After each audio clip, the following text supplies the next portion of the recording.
Radiator denim సరికొత్త brand ఇప్పుడు Amazon online shopping లో లేటెస్ట్ ట్రెండ్ తో పాటు కంఫర్ట్ స్టైల్ మీ టెస్ట్ కి తగినట్లుగా ఇప్పుడే ఆర్డర్ చేయండి.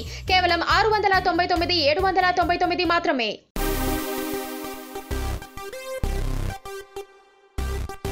టాలీవుడ్ ను కుదిపేస్తోన్న డ్రగ్స్ కేసులో ఫిల్మ్ స్టార్స్ ప్రమేయంపై సినీ ప్రముఖులు స్పందిస్తున్నారు. దర్శకుడు పూరి జగన్నాథ్ విచారణ ముగిసిన తర్వాత ఆయనకు ఇండస్ట్రీ నుంచి పెద్ద ఎత్తున మద్దతు లభిస్తోంది. ఇప్పటికే పలువురు స్టార్స్ ఆయనకు బహిరంగంగానే మద్దతు తెలపగా తాజాగా పూరి గురువు రామ్ గోపాల్ వర్మ కూడా స్పందించాడు. సిట్ అధికారులు పూరి జగన్నాథ్, సుబ్బరాజు మిగిలిన సినీ ప్రముఖులను విచారించినట్టుగానే స్కూల్ విద్యార్థులను కూడా విచారిస్తారా? ప్రస్తుతం మీడియా అకున్ సబర్వాల్ ను అమరేంద్ర బాహుబలిలా చూపిస్తోంది. రాజమౌళి ఆయనతో బాహుబలి 3 తీయాలేమో. అకున్ సబర్వాల్ గారి సమగ్రతను ఎవరూ అనుమానించటం లేదు.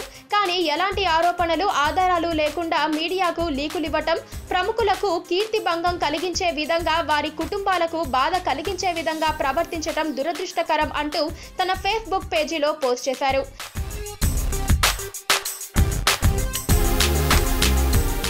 ఈ కామెంట్స్ తో పాటు ప్రముఖ రచయిత సిరాశ్రీ సినిమాలపై రాసిన ఓ కవితను తన ఫేస్బుక్ పేజీలో పోస్ట్ చేశాడు. సామాన్యుడి ప్రతి పనిలో సినిమా వాళ్ళు కావాలి. అలాగే వాళ్ళు విమర్శించడానికి, వాళ్ళు వేసే నిందలు భరించడానికి కూడా సినిమా వాళ్ళే కావాలంటూ సిరాశ్రీ 2 రోజుల క్రితం తన ఫేస్బుక్ లో ఓ కవితను పోస్ట్ చేశాడు. ఇప్పుడు అదే కవితను వర్మ మళ్ళీ పోస్ట్ చేశాడు. పక్కనే ఒక గంట సింబల్ కనిపిస్తుంది కదా, దాన్ని నొక్కారనుకోండి, మేం చేసే వీడియో అప్డేట్స్, నోటిఫికేషన్స్ అన్నిటితో మీ డివైస్ లో వాలిపోతాం.